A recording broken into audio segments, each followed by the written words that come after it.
Journalism with public interest and integrity in mind. By the students, for the students. You're watching RAM TV News. Good day and welcome back to RAM TV. I'm Katie Scholl and let's take a look at what's going on around campus. At the Meyer Museum, the exhibit, The Century of the Scout, is out for all to see. Ruby Dang is there to tell us more about it. For 100 years, the heart of West Texas has been shaped by the spirit of scouting. Since 1926, the Texas Southwest Council has turned campfires and hiking trails into classrooms for character. So what's really great about this exhibit is it's immersive, right?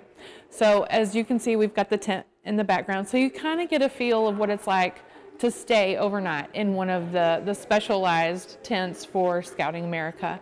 Along with some of the other things that are in this exhibit, like they also create little cars for their Pinewood Derby. So, and they're displayed in our cases, and that's just a really great event to get the scouts to come together in kind of a little competition. This new exhibit pulls back the curtain on a century of history, from weather vintage uniforms to rare baggage that haven't been seen in decades. The purpose of this exhibit really, we partnered with Scouting America, and the purpose of this exhibit is really just to educate the public on what Scouting America is. It used to be Boy Scouts, and now it involves girls and boys, and it encompasses so much more than just camping. You know, you think of Boy Scouts or what, you just think, oh, they go on camping trips and they earn badges, but it's so much more. It's really about teaching young children responsibility, leadership, and how to be people in the world we are today, honestly. And we can experience Century of the Scout at the SU Mayer Museum. Starting Wednesday, February 4th, the exhibit will be open Monday through Saturday from 10 a.m. to 5 p.m. You have until August 22nd to catch this weekly showcase, so don't miss out. And this is Ruby. Thanks for watching. Thanks, Ruby. The Burmese, Cambodian, and Vietnamese student associations have collaborated to bring a Southeast Asian New Year's custom to San Angelo. On April 11th, they will host the annual Water Festival. In Burma and Cambodia, the New Year is celebrated in mid-April. In Vietnam, the New Year is celebrated in mid-February. Although the Vietnam celebrates the anniversary of its first king, all these countries celebrate it with water splashing activities. This event will include water games, international food, and a chance to enjoy the ASU Lake House. It is open and free for all ASU students, staff, and faculty. The event is on Saturday, April 11th from 1 to 6 p.m. After the break, we go to have Tatiana Alvarez, the president of Beta Alpha Psi, interviewed by Tiana Montag.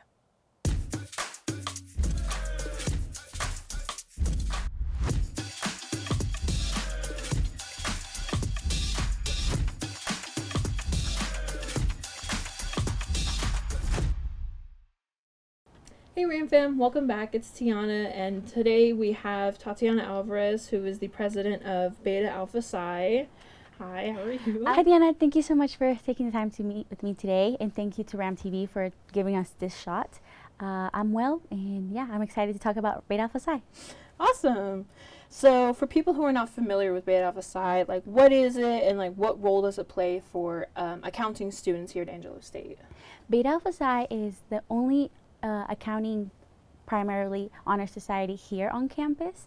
So there is other honor societies at the business school, but Beta Alpha Psi primarily focuses on accounting students. It plays a huge role in networking. It gives students the opportunity to meet with those future employers before they even have an interview. So it is an amazing opportunity. It is also an international fraternity, so anywhere you go, you might find a brother. So that kind of leads into my next question of like, what kind of opportunities Beta Alpha Psi offer the students? So Beta Alpha Psi offers anywhere from networking, career development, and community service. So we try to get all those three throughout each semester. Right now, our requirement for community service is 3 hours. Particularly last night, we volunteered for Russ Street Ministries, helping get some bags set up for those people who need extra food during the weekend. And then our biggest one, I would say, is networking. So almost at every meeting, I would want to say 80 to 90% of our meetings, we have a speaker come in from a firm out of town or in town. We've had people from RSM, KPMG, which are big four firms, which if you're not interested, as an accounting student, if you're not interested of staying here locally, you also have the opportunity to network with employers outside of the San Angelo area. For career development, we try to always mentor the younger candidates. As a senior, I take people under my wing. We do mock interviews.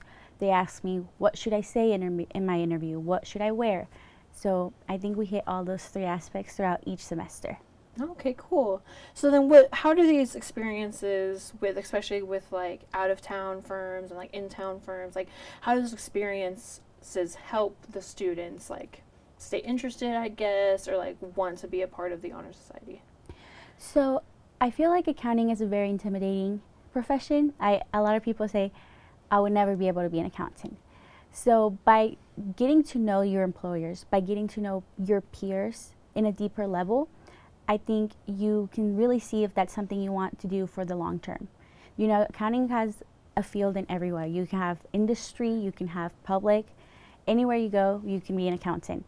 But it's important that it's the right fit for you. And I think with the networking opportunities where we meet with outside firms or local firms, you can look at things like the culture, the work hours.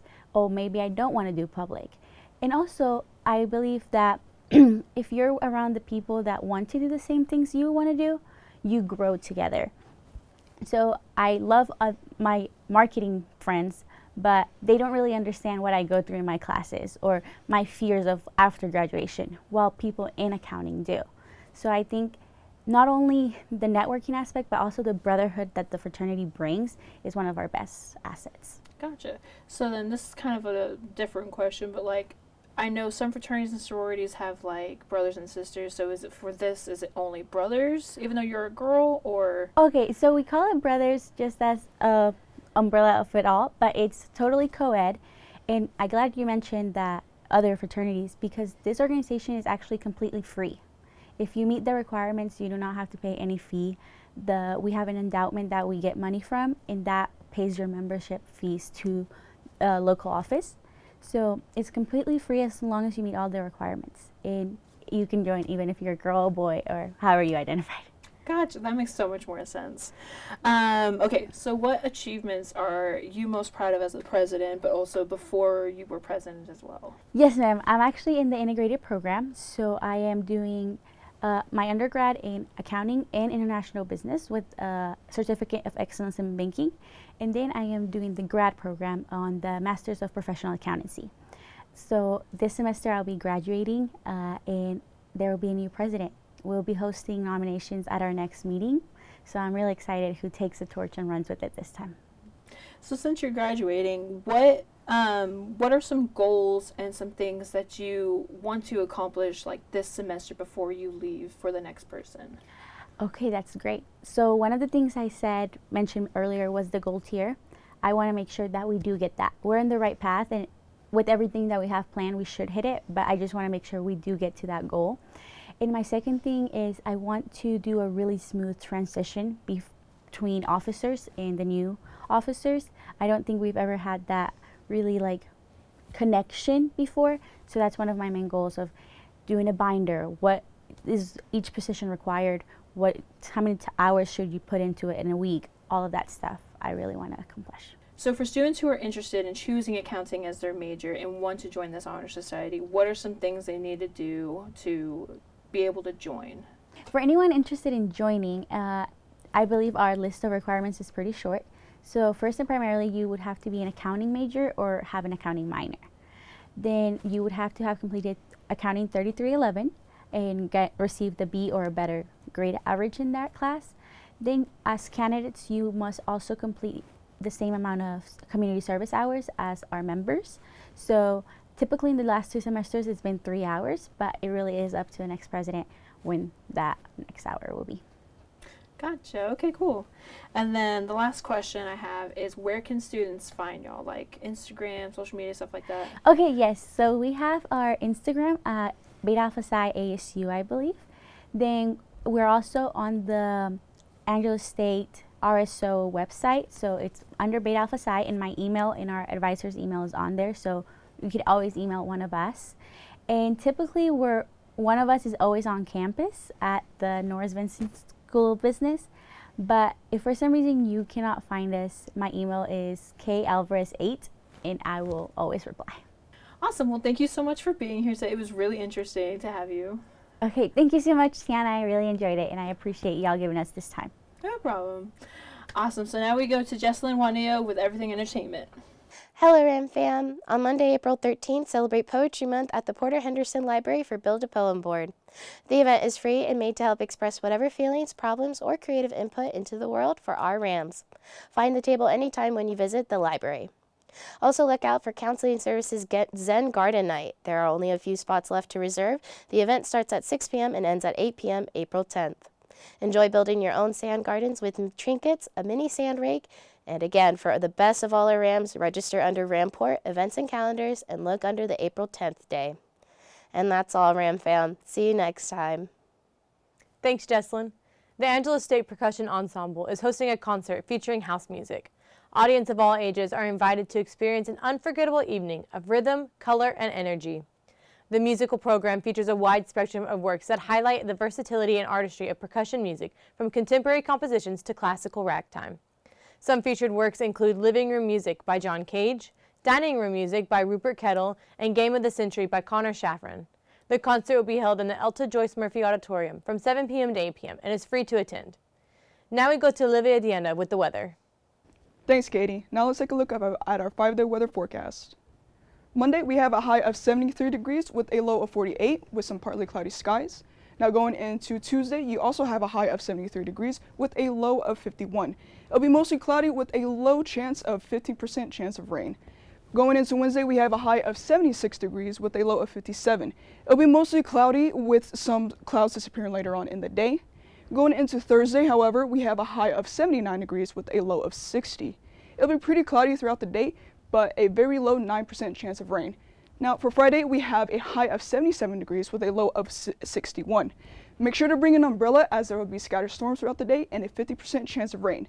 And that's your look at the 5-day weather forecast. After the break, we go to Katie Hinojosa with all things ASU Sports.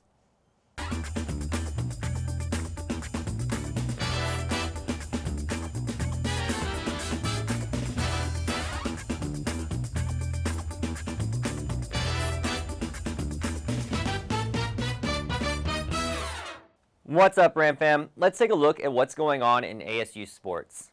We begin with the Rambells tennis team, who continued their winning streak after winning both matches against Cameron University and Midwestern State over the weekend, bringing them to a 16-0 overall.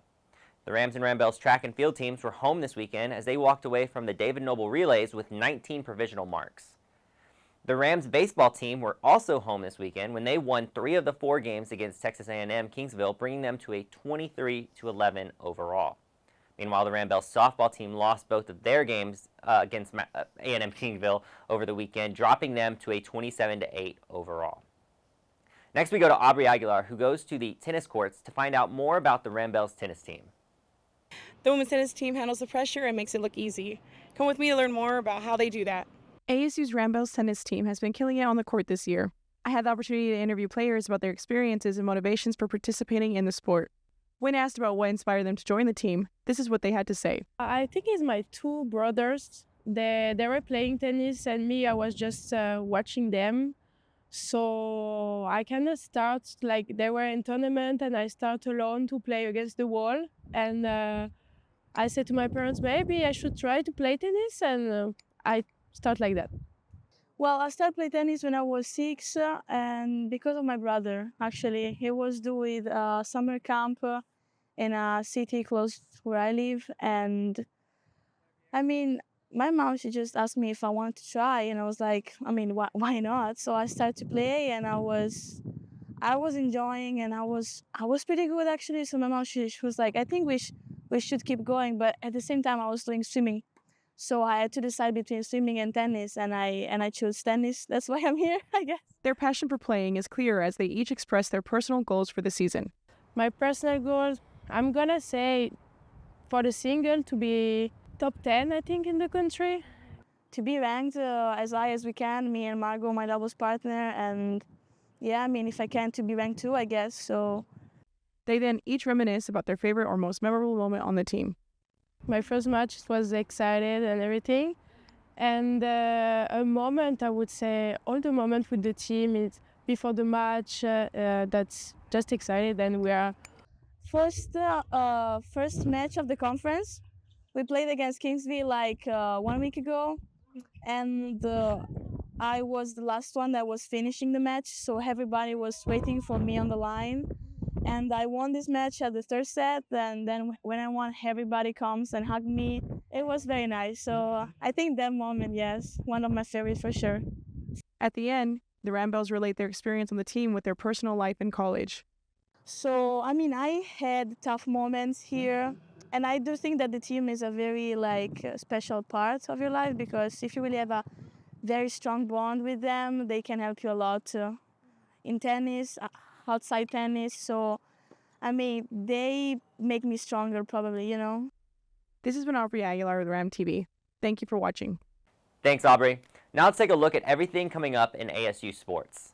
The Rambells tennis team will be on the road to San Antonio as they go against St. Mary's University on Saturday. The Rams and Rambells track and field teams will be in Austin as they compete in the Texas Relays Thursday through Saturday. And lastly, the Rams baseball team will also be in Austin as they go against St. Edwards in a 4-game match Thursday through Sunday. That's everything in ASU sports.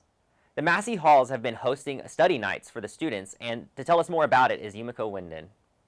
Today we're here at Robert and Mary Massey Commons. Please come with me to check out the Student Study Night. A Student Study Night of the Massey Hall is held at the Robert Massey lobby from 6 p.m. to 8 p.m. every Tuesday with the purpose of promoting students' academic success in a different surrounding. Despite having study rooms, this study night creates an atmosphere of relaxation and calm environment. In addition, snacks are also provided. Students do not need any credentials to get in, as it is open for every student at Angelo State University, and the doors are open for the desk hours Monday to Friday, 8 a.m. to 9 p.m. They are also willing to bring tutors and teaching assistants to help the students. There are people who are very encouraging to help you through the study night. Here is Mr. Hosel West talking about the study night at the Massey Hall. It was a little difficult getting people out, and so we thought it may be better to have everybody come together and do weekly study nights. And so I know each area does their own, and so we decided to pick Tuesdays, but really a chance to promote student success academically. You are always welcome to search for Angelo Housing on Instagram to check out the housing activities, including the study nights at individual dorms. We're chilling in Robert Massey. We're here every Tuesday, 6 to 8 p.m. Come by, get you a little snack, study a little bit. It's a chill vibe, so come and check us out. This has been Yumiko with Ram TV. Thank you so much for watching. I'll see you in the next video. Thanks, Yumi. The third annual Art History Symposium is on Friday, April 10th from 2 p.m. to 5 p.m. Enjoy a keynote address by Dr. Michael Anthony Fowler, along with student and faculty speakers from Angelo State and Texas Tech. The first panel will feature ASU student and faculty speakers from 2 p.m. to 2:45, and then an intermission from 2:45 to 3. The second panel will feature Texas Tech student speakers and a joint Q&A session from 3 to 4 p.m., followed by a second intermission from 4 to 4:15. And lastly, the keynote lecture and Q&A from 4:15 to 5 p.m. with Dr. Michael Anthony Fowler presenting. Well, that's it for this week's news. My name is Katie Scholl. For more Ram TV content, you can visit Ram TV's YouTube channel by looking up Ram Media. Thank you for watching, and have a great week.